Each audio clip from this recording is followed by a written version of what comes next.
working because I'm a contractor for hospital, so I couldn't take it. Oh, that's right.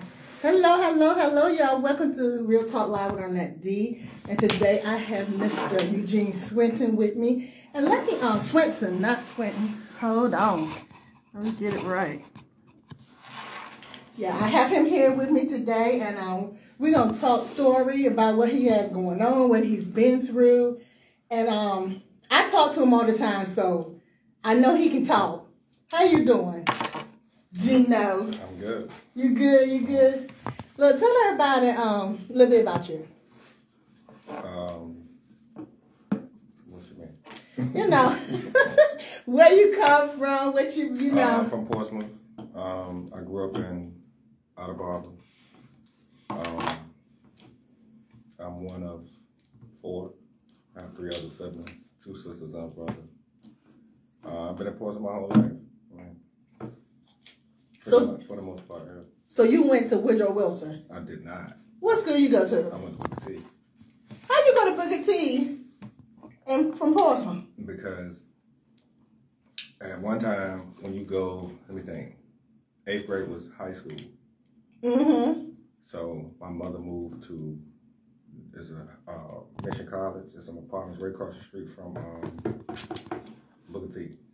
Okay. So once we moved over there, I ended up going to Booker T for like maybe a year, maybe 2, maybe half of the second one. Then I went to prison. Okay. Well, thank you for that. Because I'm like, how you from Portsmouth, you grew up in Portsmouth, you went to Booker T over in Norfolk. But even when I was going to Booker T, I was taking cabs from Outer Harbor because I was hanging out in Outer Harbor all day, all night. So when it was time to go to school, I was taking cabs from Norfolk to my mom's house and then walk across the street to school.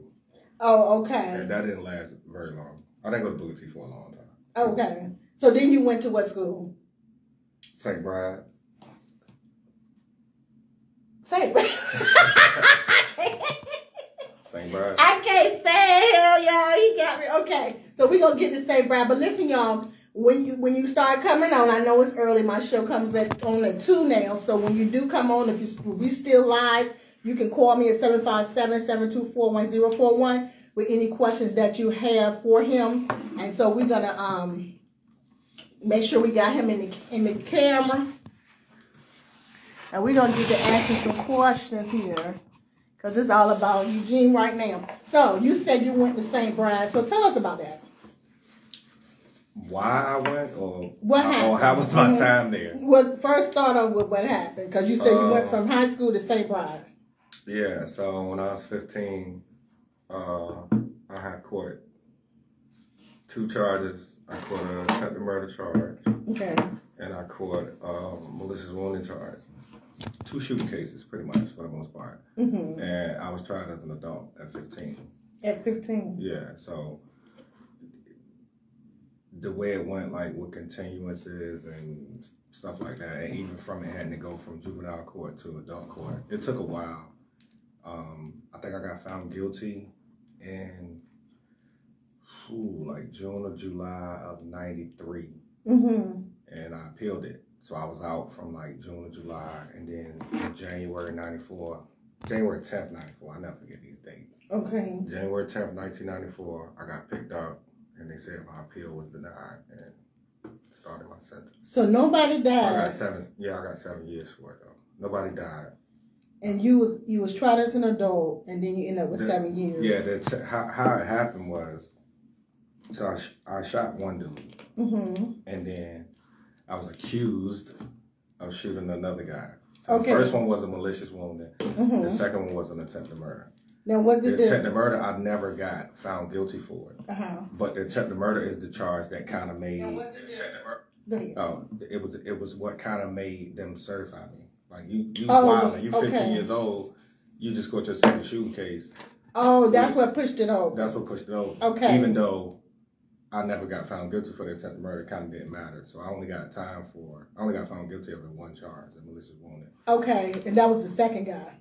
That was the first guy. The first guy. So the second guy, you were just accused of doing it. Yeah, pretty much. Okay, but because you were accused of it, they were able to charge you as an adult. Right, for both charges, they were able to certify both charges. Okay. So that's how you ended up doing 7 years.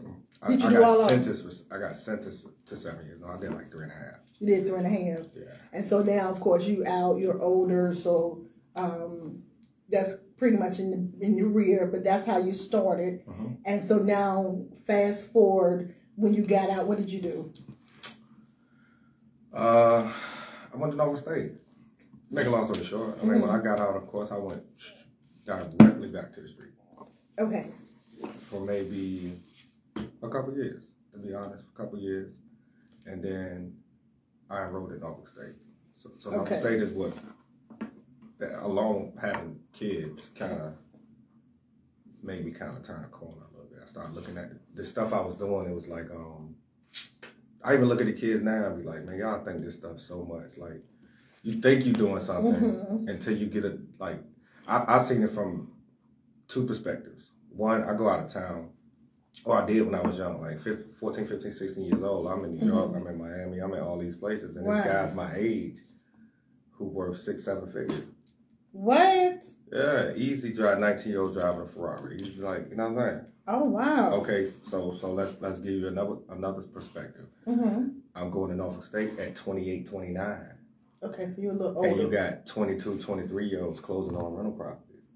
This guy about to go to Atlanta, a friend of mine about to go to Atlanta, got a 6-figure job being an engineer straight out of school. So you're seeing success right from both ways. From both right. ends. So at 29, looking at a 22-year-old, it kind of got his stuff in order early. It make you feel like you're behind.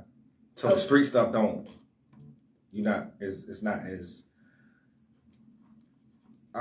praiseworthy. Use that word. It's not as praiseworthy. Because I heard you would consider. I heard somebody say before that, you might make the fast money, but you still won't make as much as somebody working at Burger King. Because that's a lie. what he was trying to say is, when you get locked up, your money gonna stop, but that person at Burger King still gonna be bringing in money. It's still a lie. Yes. I can't agree with that one. You gotta go with another job other than Burger King. That dude for Burger King, I know somebody go do 2 or 3 years, they'll come home to a couple $100,000. And you trying to tell me in 3 years somebody can make a couple $100,000? Nah, you sure okay. You sure okay. He's selling more than burgers. Absolutely. So you so from there you got your degree. What you get your degree in? Marketing. Degree in marketing. I think you do very well in marketing, especially with what you're doing. But before then, though, like I do a lot of stuff, man. Well, tell me. Like even before then, I promoted parties and shows. Okay. Before I went to school. With who? Stars and stuff. Yeah. Real stars. Like who you bring? Who have I brought here?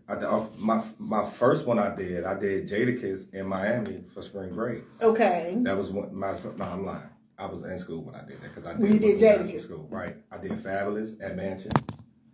I did somebody named Shy Glizzy at Mansion. Okay. I did Turk. Okay. I remember Turk. Hot Boy. I did Turk. Remember the girl from Love and Hip Hop, Delicious? Yeah. I did a white party with Delicious. Did earlier Out of Barber reunions. I did all those. Okay. Free basketball camps. My guy Vernon Macklin. All Vernon Macklin camps I did. So you I just always have been in the bag. Yeah, because I was doing wrong. So I didn't want people to know it was me doing it. Because then you're gonna question where. And you bring attention to yourself. Yeah, I didn't. I still this even doing this with you right now. Like I still kind of be like. I know it took forever to get him, y'all. You know what I'm saying? I'm still kind of, but I understand the work that I do now. It's important for me to highlight it or promote it. Absolutely. So I kind of used to talking. Because like you said, a lot of people they think I don't talk. But you talk to me. I can talk. Yeah. You know what I'm saying? Yeah, I can talk. But I just don't. But you talk to certain people, I guess, like that's a fact. Like me. I talk to certain people. And so I thought it was important for us to start from your beginning so that just in case when people start looking at the video or children might come past the video, because I do put them on YouTube, they will see that you didn't just start helping folks. You didn't just start basketball. You know, and not only that, you had a what I would say a diamond in the rough beginning. Mm-hmm. You know, and so it's important that people see the metamorphosis. I love those caterpillar stories because I have one. You know, so I think it's important that we put that on the front so that people can see change and people can say, okay, no matter where I am, I can always do better. Right. And I can always do differently. And you know, living the life that you lived in, you basically saw how well you could live if you was on a straight and narrow. Mm-hmm. If I'd have started early, I always say that, man, if I would have started this earlier, it'd be different. Like knowing some of the stuff that I saw and some of the stuff I went through. But the biggest thing for me is when dealing with these kids, I understand how their influences are. Right? Because let's use myself for an example. So I'm from Outer Barbara. Okay. In elementary school, maybe 5th grade year, I was the editor of my school newspaper. Okay. Like I was a student in school. What changed for me is my environment. When I lived out of Barbara, anybody from Outer Barbara, older or younger, can kind of attest to this. It was guys from Miami. It was guys from New York. Jamaican guys. You had guys from Virginia Beach acting like they was from New York. Like what? Yeah, that'll come and sit and just come post up. Meet a girl out of Barbara, get a crib that they can come straight to when they get out there. And next thing you know, they set up shop out there. So of course, at some point, either the robbers or the police gonna run these guys out of here. Right. You see it all the time. Like it's just, you know what I'm saying? Right. They run them out of the neighborhood. But the people still coming out there. So for me, it's like, it went from maybe one of us to two of us to like, man, now all of us hustle. Everybody I grew up with. So that's how it happened for me. So, and I use that only to say, like, these kids had the same influences. I was influenced by that. I was influenced by coming out my door at fifth grade, 6th grade, seeing the guys from out of town out there with their BMWs, and they like, you know, they was coming through. Like they they got big jewelry. The girls who we consider the older girls who we may have had a crush on or whatever was considered that girl. They got, you know what I'm saying? Like so, to me, that's why I don't use the music. It's more influences out of these kids' front doors than any music video can do to them. So that's true. That's why we go to the neighborhoods. That's true. And so you mentioned kids, but everybody don't know exactly what you do. So let's tell them. I do a lot. What you do. Some well, your foundations. You start off with basketball. Yeah, basketball was like my way of kind of being in contact with kids. Like I like love basketball. I watch basketball all day. I watch some 5-year-olds play basketball. I like them too. Though they're so cute. But I just like basketball in general. So for me, it was, let's take these kids in the gym and teach them how to play. Because with my son, I took my son out. He played like all over the country. Okay. So the one I see you with. Yeah. Right. Okay. So you get to see, one, what the competition looked like outside of our area, and two, what are they doing to get there. Right. So a lot of them have personal trainers. Okay. Okay. So I started training. So for me, it was like trying to push the culture from a basketball standpoint. Now, in the process, you're getting kids who have problems. You're getting kids who have behavior problems, academic problems, home life not as good as it should be. Right.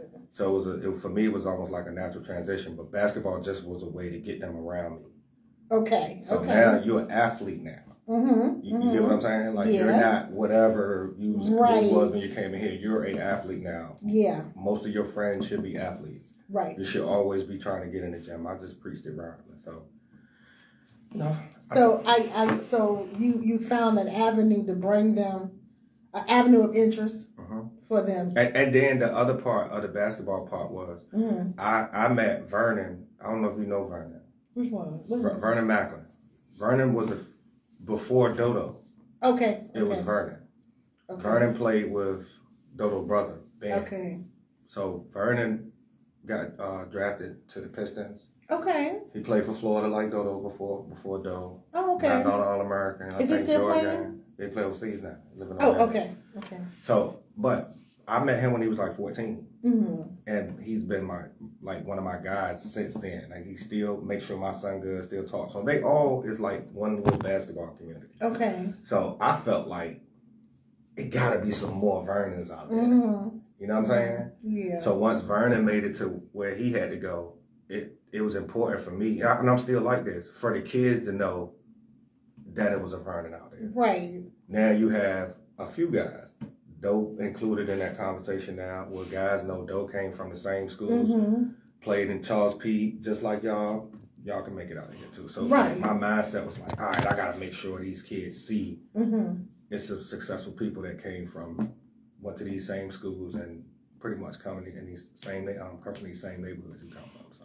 Right, and so I and to talk about with the kids, because I think you and I had talked before, and I told you about me working with the city part time, and it wasn't my plan to work with the city, but I ended up working with the city, and like the second day, it broadened my horizon. It took me back to where I came from. You know. So I grew up in that gym. Did you? Yeah, like Westbury used to be out of Auburn. That gym has been there probably since my mom lived out there. And because it's been there a long time. Some people say neighborhood, but we call it the Armory. That's what we call it, the Armory.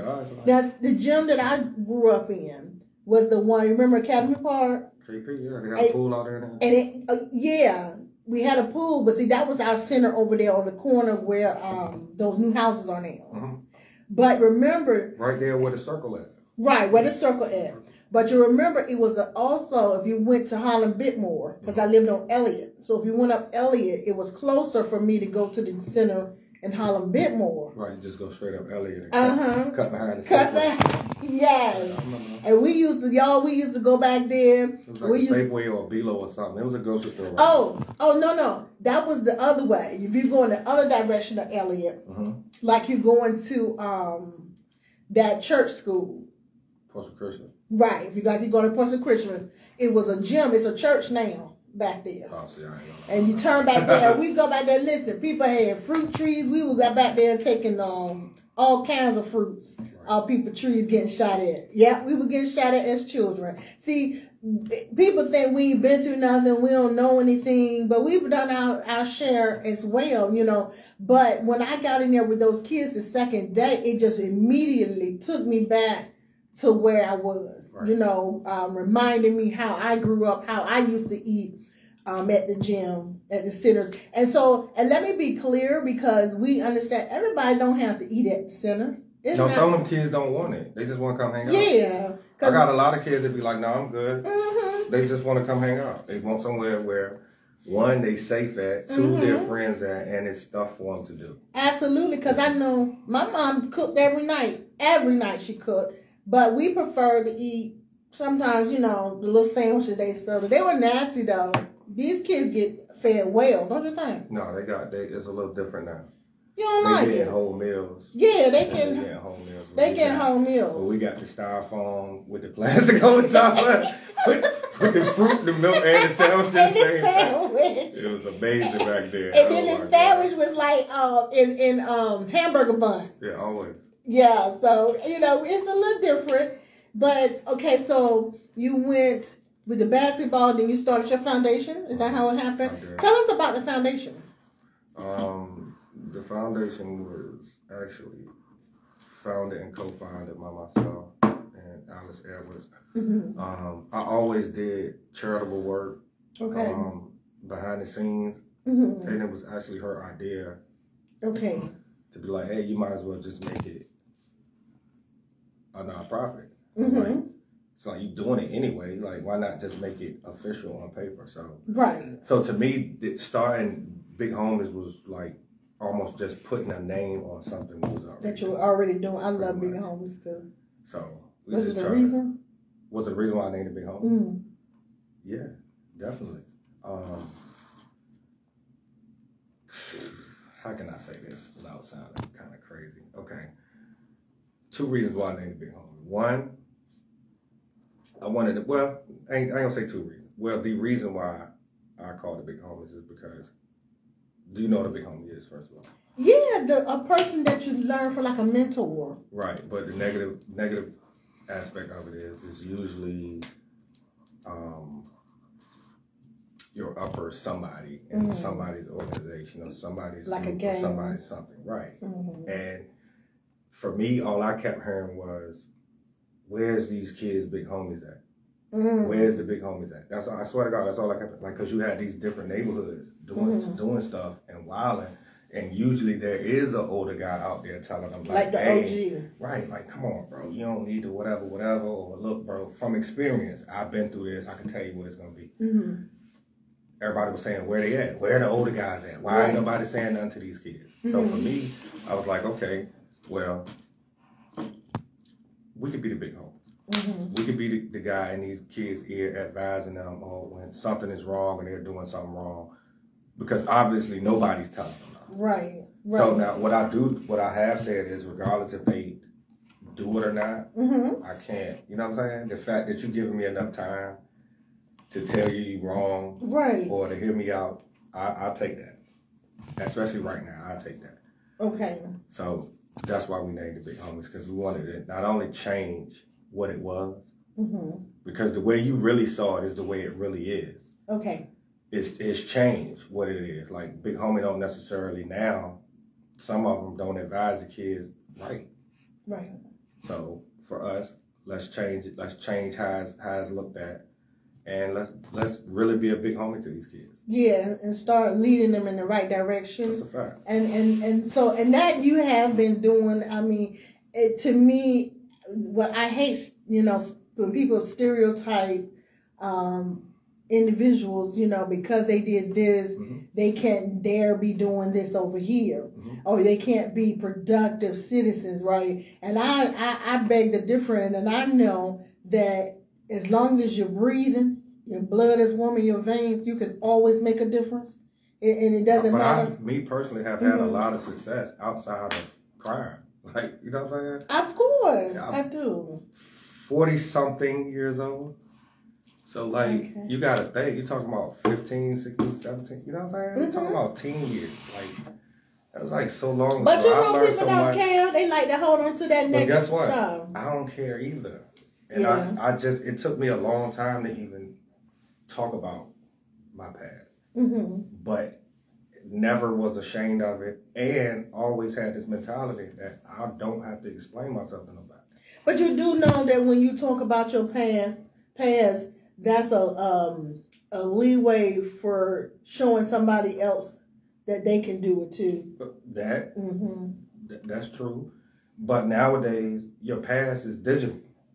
So you really can't hide nothing. You know what I'm saying? Anything anybody want to find out about you, all they have to do is go online. But see, I like telling my own story. Yeah, that's why I wrote my book. It's been so long, man. Like, to me, I almost look at it, especially me being tried as an adult at that young.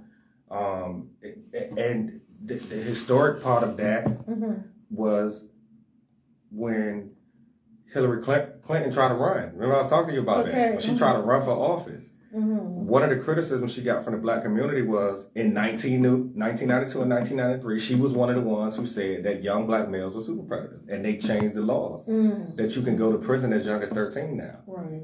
So I got caught in that. You know what I'm saying? So imagine me looking at the election when she tried to run it and then taking me back to like, bro, I should have went upstate. Right. Yeah, I got sent to prison. Right. It can't happen in prison. Right. You know what I'm saying? Like, it was a bunch of me in there though. It was a bunch of guys my age in there. Like a bunch of guys. And that's the thing, I worked law enforcement. I worked at a county jail, which means initially I worked at a county jail, which means we had everybody in that county coming to our jail, which includes the youth that were charged as adults. And it was heart-tugging, I can only imagine the things you face as a child in prison. I have family members. My father was, in prison when I was young. and my uncle was in prison most of my young life as well. And with my uncle, he was like a Debo. I tell anybody, he was a Debo. He was scary. He was he walked around with the muscles because he had them jailhouse figure. You know, some of the physique, and he was so scary. And I can, I don't know what he. Of course, he never said that he did anything wrong. He didn't mess with no bad and all that stuff. But I don't know. But it wasn't. Prison is not like. Tell us. Now I've seen some stuff, but my experience, I've had maybe 2 fights in prison. Yeah, and one of them was like I started. It was. Now he did something wild. Like he like came and asked me. It's like you said, you worked in a jail. Like somebody, I'm in my cell. Somebody come ask me. You're with them. You bring an inmate to my cell, and the inmate asks me, "Hey, ain't you the one with the screwdriver?"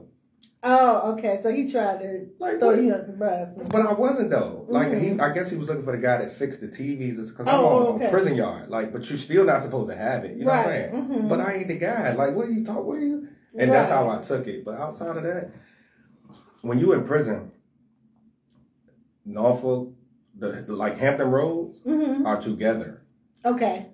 That's why it's so funny how these gangs come out and be divided. You can't. How can you be divided when Richmond has so many people that's coming from that 804 area code? Okay. And then you add Northern Virginia into that. So the Northern Virginia guys are together. The guys from Hampton Roads are together. And the guys from 804 are together. Okay. So as soon as I got there, older guys like Dion Cameron and it's a guy named Prep. What is Prep name? Why Last name sounds so familiar. They came and was like, "We heard you was coming." We heard you was coming. They was waiting for you. They were waiting. They had because when you get there from a receiving facility, you go to the receiving facility first. When you get to wherever you're gonna stay, your final destination, you don't have anything. Right. You can't bring none of that stuff with you that you had to receive. So you pretty much get there. You don't have no canteen. You don't have nothing. So when you get to these places, depending on who you are and where you from, it was a care package there. They made sure I was good. And they also kept me out of trouble. Okay. Did they expect anything from the care package? Because a lot of times... It's almost like living in a neighborhood together. If I don't got it, you got it. Gotcha. If you don't got it, I got it. We make sure. Your money might be late. People didn't send the money when they say they was. Oh, I'm good though, bro. I'll buy you $20 worth. It was like that. Like they really like the older guys. Them guys that I named. Like there's another guy named Tommy Cherry. Like these were the older guys. They made sure I didn't have to really get into nothing. I remember somebody about to get into something and me young trying to come. They like go ahead, man. And I ain't have a lot of time. So they kind of directed you, guided you while you was in there. Just pretty much kept me from making my time longer than it could have been. Okay. Because I had 7 years, and what they call it is they call it running your time up. So your 7 years under the old law, you wasn't gonna do nothing but 50%. Okay. But if you did wrong, you might end up doing 80%, right? 90% of your time. So they just made sure I didn't get into nothing that would kind of... You didn't increase your time. Yeah, they was good. And somebody else told me too about that because, because people think that they do, and y'all, I just want y'all to know that Gino is not on the camera because he don't want to be on the camera. So no, it's moving. Is it moving? Yeah, Let me fix it. Oh, okay. I know. Okay. So somebody had told me, because they think you go to prison, you get raped. But what? Yeah, they think they get raped because they go to prison. But I've never seen that. Yeah, and that's what I've seen some not with my eyes, but knowing it was happening, consensual stuff. Right, and that's what I was told. I've never seen nobody raping just because you hit the pavement. Because I was told it was basically... Oh, like, you talking about the story when the dudes say they leave a Snicker bar on your bed and you eat a Snicker? Man, that stuff don't happen, man. Well, I'll say this. I've never seen it happen. I can't say it don't. You just never know, depending on the person. You know what I'm saying? But, no, I've never seen it. Yeah, I was told that most of the time the people are already curious. about, that alternative lifestyle and, don't believe all that they making them do it and all that stuff, what you see on TV and stuff like that. Because from what I was told, there's enough people there that would do it willingly. That's a fact. And you got guys that's been there for a long time. See, I never made it to the hard prison. Everywhere I went was open dorms. Okay. So you wasn't like St. Bride's was open dorms. Okay. And then you went to the open dorms was in the back for people who just got there. And after you there for maybe like a year, they'll start moving you up to the other buildings. But the other buildings were still like 8-9 man cells. Right. So it's not, you know what I'm saying? Mm-hmm. It's not like the prison movie where I've never been there, like where it's like tears and never. Yeah. And so like I was saying, guys, y'all are welcome to call when I have these shows, 7577241041, because I think it's important to show that, first of all, people change. We use our lives as testimonies, our tests as testimonies to tell others, how far we can, get through some of the obstacles in our lives. And also, I just love butterfly stories. I love butterfly endings where, you might not start off beautiful, but you end up beautiful. And I know that the things that Gino does is beautiful, especially with them kids. And I didn't get to go to his event with the kids, but with the sneaker event. Yeah, the gala. Oh my goodness! But those pictures was out the chain. The kids had the experience for the kids was great because a lot of the kids, we dressed all the kids up, got their hair done. Like each kid, like it was told to the parents once they filled out the permission slips, whatever you can't get, we'll get it. And some of the parents was like, I'm gonna just be honest, I don't have nothing. Okay. And we was like, cool, but the kids' experience with them dressing up, they all thought they was going to church. Then they had the rides there. They didn't have to worry about how they got there. Think about that. They think, you know what that's equivalent to? You said they thought they were going to church. They thought they was going to church because they was dressing up. Okay. You know what that's equivalent to? What?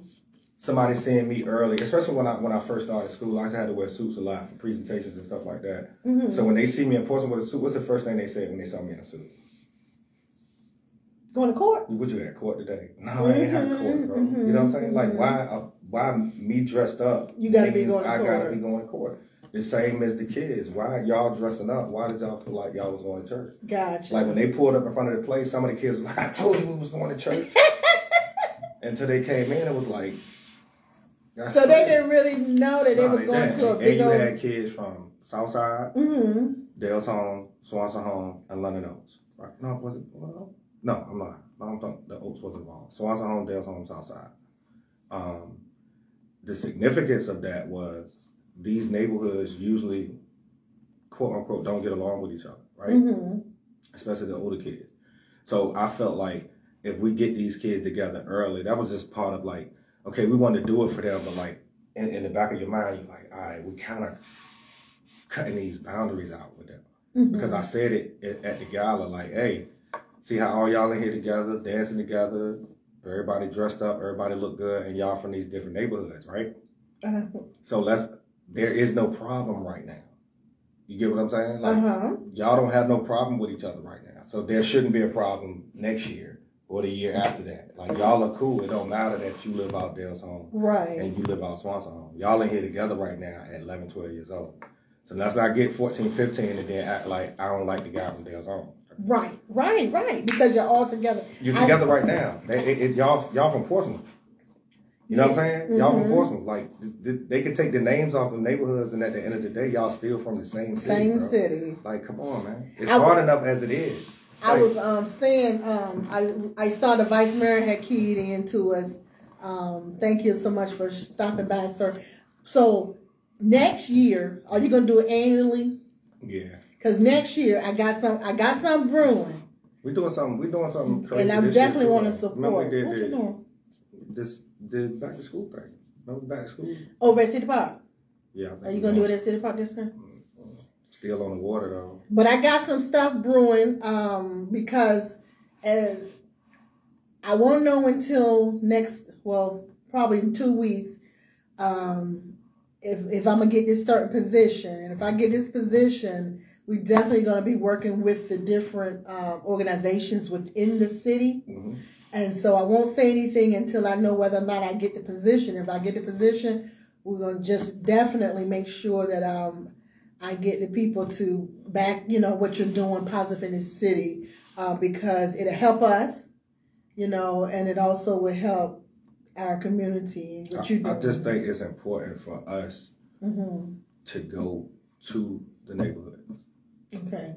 I understand people might feel like it's a safety issue, but at the end of the day, to me, that's the only way it's gonna work.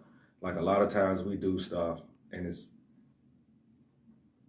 far from what these kids can reach. Mm-hmm. Some of these kids' parents don't have time to come, or might got too much pride. Like, I'm not doing that, not bringing my. So for us, we'll go out there because the parents don't even have to come. Yeah. The kids will see us out there.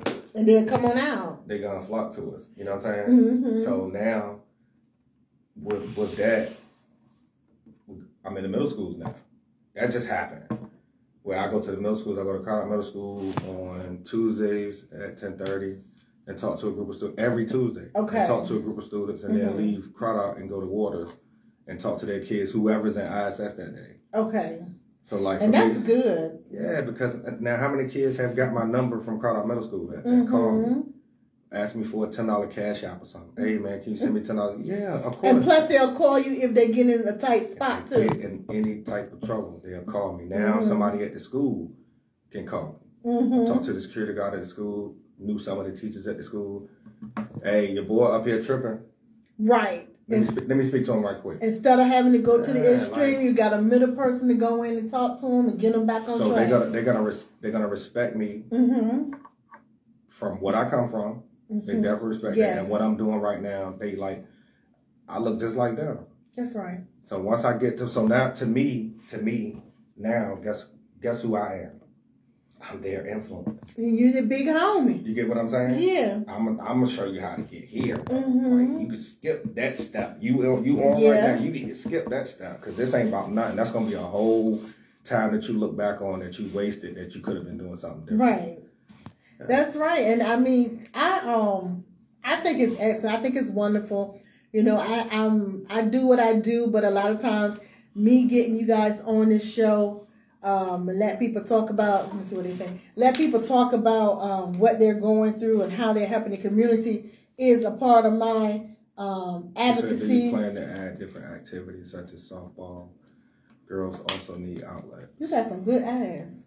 So we do everything. What I mean, basketball is just something I do that I'm really good at, training kids. To combat what other organizations have, that's how we work with other organizations, meaning like right now, Blackhawks football team.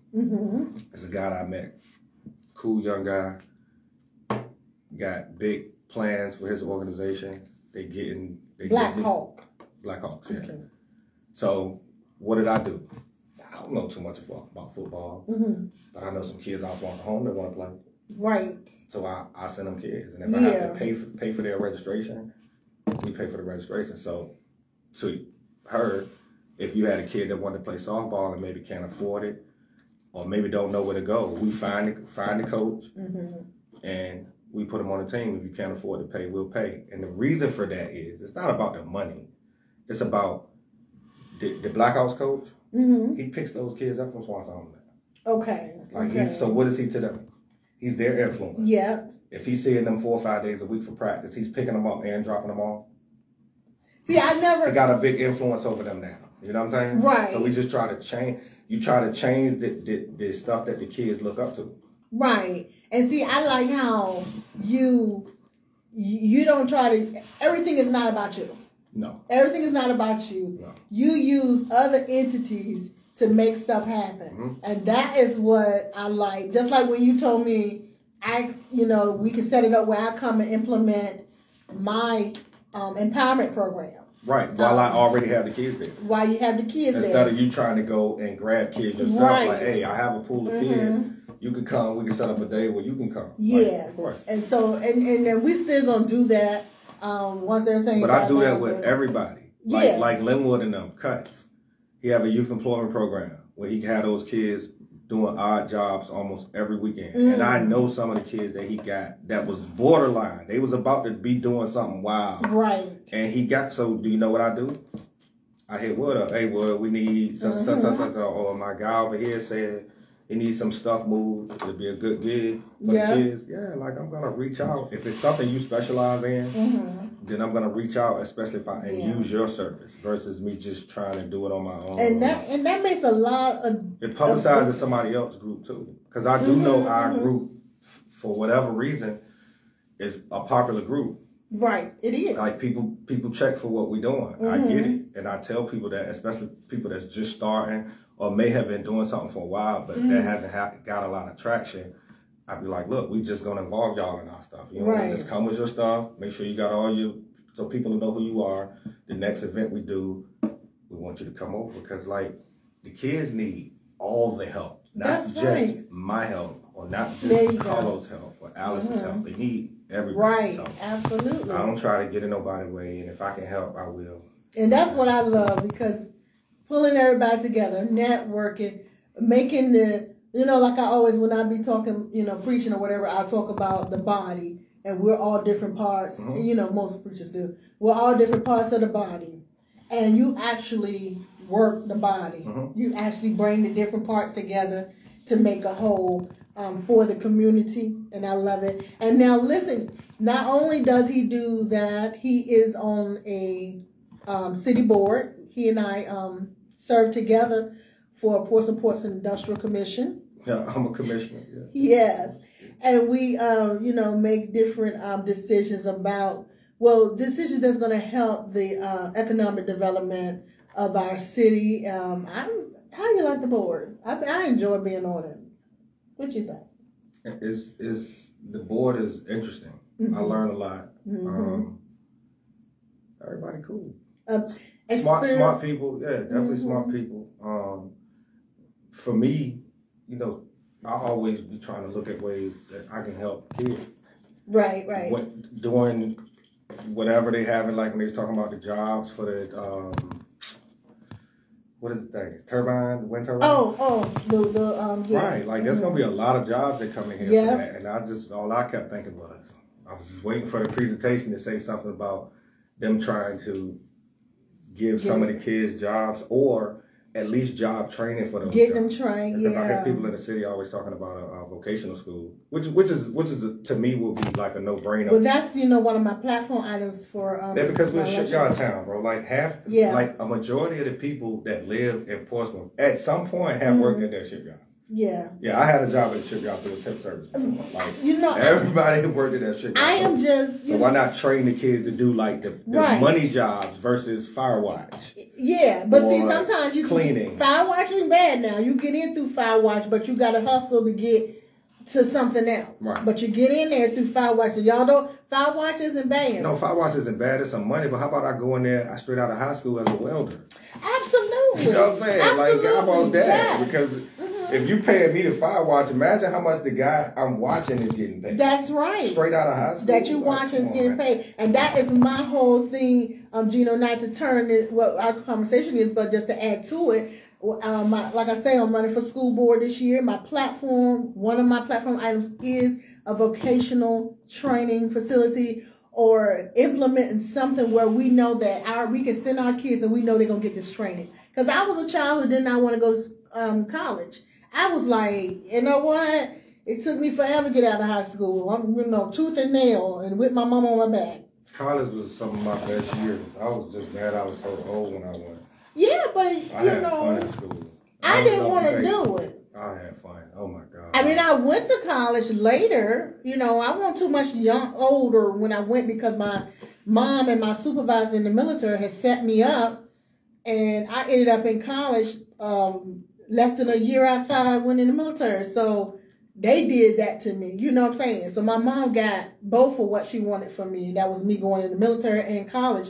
But I do understand there are going to be kids who do not want to go to college. Mm-hmm. They still should be able to make a living.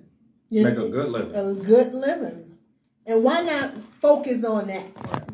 I come in contact with a lot of kids now. Like there's a lot of stuff. Man, I told you that. Remember I talked to you. I told you like it's a lot of stuff that I do that I can't publicize. Yeah. You know what I'm saying? Safety reasons. Yeah, absolutely. Either from a safety reason or just from like I don't want to look like I'm just doing it for Facebook.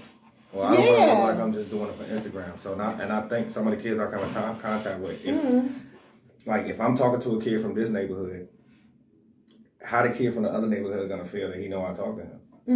Like I tell them, like I be talking, but I don't say specifically who I'm talking to. Right. I'll tell a kid from this neighborhood, not even to divide them online. I'll tell a kid from this specific neighborhood. Yeah, I be talking to those guys over there, man. They don't even really have no problem with y'all for real, man. And I be like, yo, and they need the same thing y'all need. We got a caller. Hold on, let me see what we. Yes. Welcome to Real Talk Live with Arnette D. Can I help you?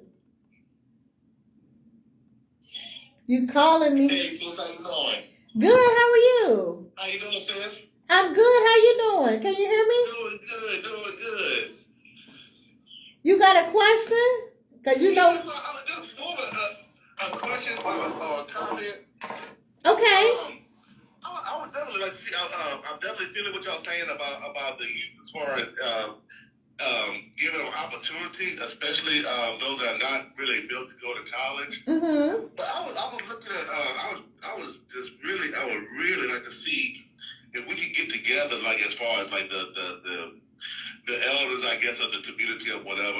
We all have skills, you know, be it electrician, being a plumber, mechanic, so forth and so on, or even trying to set up some kind of a vocational program for these young adults, at least to give them a trade or somewhere like a journeyman certificate or something that just give them the skill, even like being a barber or so forth. You know?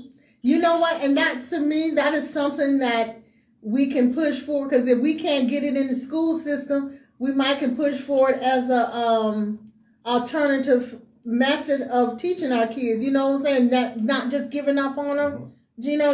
Right. So if we can't get it in the school system, we can't get the votes.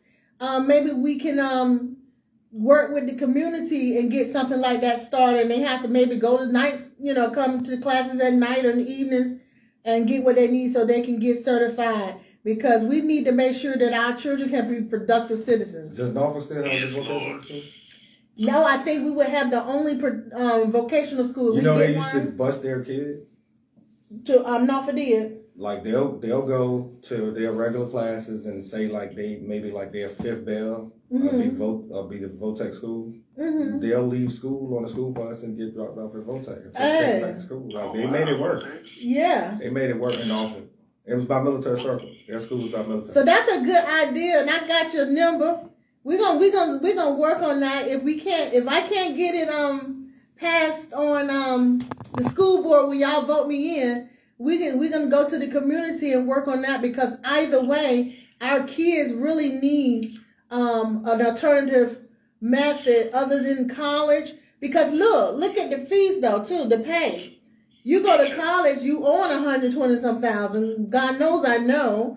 And then right, and then you get a trade, you making $120,000. Straight out of school. You know. Right, exactly. And with the opportunity to be your own boss. Right. And the opportunity to be your own boss.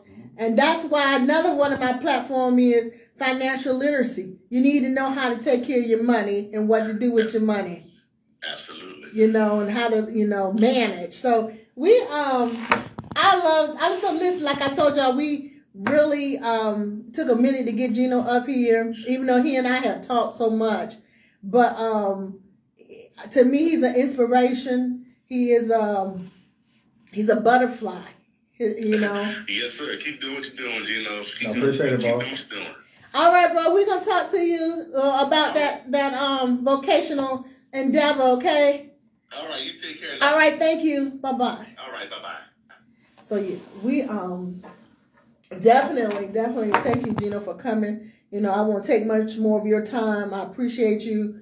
Very proud of you. Thank you. And I give kudos to those who deserve it. You know what I'm saying? I see a lot of people around here getting honored for stuff, and you be like, what you do? You know what I'm saying? And there been people that's been doing stuff for years, you know. This is what I say. Go ahead. This is what I say. Mm-hmm. I tell everybody this. You can't do it for people to acknowledge you. Mm-hmm. Like, you just got to do it. Just do it. Like, and this is my favorite line right here. You know who my audience is? You know who I really try to impress? Them kids. Yeah, Mm-hmm. that's it. I can care less about what somebody say online, what they seeing or not seeing. Mm-hmm. Can't get caught up in that. But I got that from, I always been like that. Mm-hmm. Like you can't, because you can't get caught up in that. You can't get caught up in what people think about you because it'll kind of shape you into something that you're really not. You know what I'm saying? Okay. So you just ignore them. Like, I don't feed nothing. I don't feed rumors. I don't explain nothing. You don't. You don't be bragging? I just want to go out here because, like, I like the kids. Mm-hmm. I like being in these neighborhoods. Like, I like being out there. They don't even get it. Why do I like being out there, though? Because this is where I'm from, bro. How would I have a problem with going out Swanson's home? Why would I have a problem with going out Dale's home? I walk these neighborhoods my entire life, bro. I cannot be afraid to be out there. Well, see, my thing is, people look at me like sometimes I went to 7 cities, and we get ready to close, you guys. I went to 7 cities to get me some gizzards, right? And some of the best food is in those places like that. I don't even understand. Somebody said, "What you doing in here? I didn't know you eat in places like this." I'm from Portsmouth. But but the reason why I have to go in, and I'm going to say 2 things, I'm going to let you wrap up. Two reasons why, the reason why I really have to go into the neighborhood, because it is resources that, doing the work that I do, that I'm privy to now. I know that this stuff exists, and some of the people that come from these neighborhoods don't know it's some of these programs. They don't know this person, if you go over here, they'll help you get your license, this. So I try to, from the beginning, I try to connect the resources to the people that need them. Like, all right, you say you got resources, let me know what you got. You keep and I'm going to bring some people to you that can kind of sign up. And the second thing I want to say is, back to school event in August is going to be crazy this year. Last year, we probably serviced maybe what? Man, people last year. Let me tell you, that had to be one of the best back to school events I've ever witnessed. And what we did was we organized it, but you saw so many other community groups out there because I invited everybody. I didn't want you to bring me no book bags. Don't bring me nothing, no food. You come set your own table up. We're going to have a place for everybody to be. We're going to be there too. We're not going to be off away from y'all. We're going to be part of the groups just like y'all are. Bring your own stuff out there. And you can pass out stuff. You can also pass out information about your organization. So did you have did they pay for like vendor fees or anything, or did you just kind of break stuff? Because I want to know, because like I told you, after next month I would know what's going on. Everything was free. Listen, they had shoes. They only had thing you clothes. had to bring was your own table and tent. Okay. But I had a space like Parks and Rec, and I have to shout Parks and Recs out. Mark Palmerchuck and Miss Baskerville was like, they made it easy for to do the event. Okay. Like, I had a bunch of stuff that I wanted to do, but from their standpoint, like, they made sure each person had a space. It was like, just tell me how many spaces you need. They blocked the spaces off. Yeah. They involved all the other city organizations like the fire department, the health department. No, just pretty much any city organization. They made sure they was there, and they brought their own stuff. So when you came to the park, you kind of seen our space, and then you seen the fire department over there. Like, everybody had a space out there. So even though it was our event, it was important to involve everybody. Like, I don't want to be hey, we did this, and like, I love it. I love your. We got good support though. Your modesty. You do, and you got me. And then if I get this position next month or this month, you're gonna have all of us, because it's gonna make it easier on us to reach the kids too. Because I'm a veteran. And so the post that I'm in, we're always trying to do something, and I'm looking for new stuff to partner with, others to make it easy on us. The city is I don't know. The city is we got a really, really, really, really good partnership with Parks and Rec. But for us, it's just for us, our state help from Don Scott and Senator Lucas just advocating for us, or just you know what I'm saying? Like, believing in whatever we got going on based off what we've done. Like, it's no way we could have did none of that stuff. Like, that gala, like, none of that stuff without state support. Understood. Like, it's like, man. Understood. And I'm just offer. I'm looking for, with, like, as an organization, regardless of how we look to the public, big, small, whatever, I feel blessed for that. Right. Yeah. Right. And like, I mean, it takes that. It takes us working together. And so, you know, I'm all for, you know, you gotta, listen, I'm all for loving everybody. You know what I'm saying? I can't run, and I'm going back to my campaigning. I can't run for everybody and only love a certain few. You know what I'm saying? I'm for loving everybody. So regardless of what I've been through, what we've been through, I'm going to still love you because I want to work for all of us, your kids, your grandkids, your parents that's on the school board, everybody. You know Jermaine Green? I do. Do you know what me and Jermaine talked about the other night? What y'all talk about? How, and he's not the only person I talked to about this, how we all feel like we have an opportunity to make Portsmouth how we want it to be. Like, we all been out of town. We all visited these nice places out of the country. We've been in so many places. And each time you go to some of these places, you always be like, damn, I wish we had that in Portsmouth. Yeah, that'd be cool if we had that at home. Like, we always looking at not trying to leave Portsmouth, but trying to make it better. Right. Because we complain about the city a lot. Yeah. When I say the city, I'm not talking about the officials. I'm talking about the city itself. Like, we complain a lot about the way people are, the way stuff happens, the way stuff is. We complain a lot about it. So for me, it's like, we like, bro, we have an opportunity to make the city, from his standpoint, whatever he got going on, from my standpoint, whatever I got going on, making sure the kids I come in contact with don't turn into this generation of kids that we're dealing with right now. Right, absolutely. So, and the more support we get, the more I'm out there. Like, and you and Jermaine both have proven yourselves to be effective and to be real with the community. Yeah. So, and you know, and that's why I guess because I like we y'all from the community. Like, it's but different. You know, you got some people from the community. But I'm talking about like really from the community. Like, I can't look Portsmouth in the face and I done did something phony. Yeah, like now that part I do feel. I don't really care about what people say, but I can't be phony. I can't do nothing where people gonna question or people gonna look at me like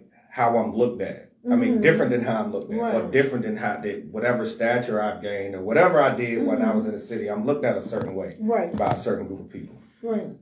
I can't be phony. Right. And that's some of the stuff be phony. You know, some of the stuff be phony. Some of the stuff I can't do that. It's hard for me to deal with it sometimes. I had to kind of like understand, like, hey, you can't really take everybody for face value, and some people just gonna do stuff to just whatever. But I can't be that person. And you know, I noticed that people treated me, you know, even Jermaine, me and Jermaine, because you know I interviewed Jermaine a few weeks ago.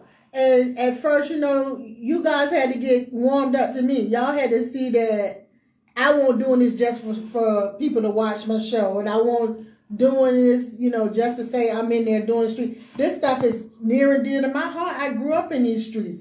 You know what I'm saying? I was in one of the first little gangs. You know, anytime somebody have a motive, it always come out. Like, you don't have to be like, I just like, I look at it like giving a alcoholic posing as a homeless person some money because he said he wanted some food. Knowing I really know he probably gonna go get some alcohol. Yeah. But I know in my heart that.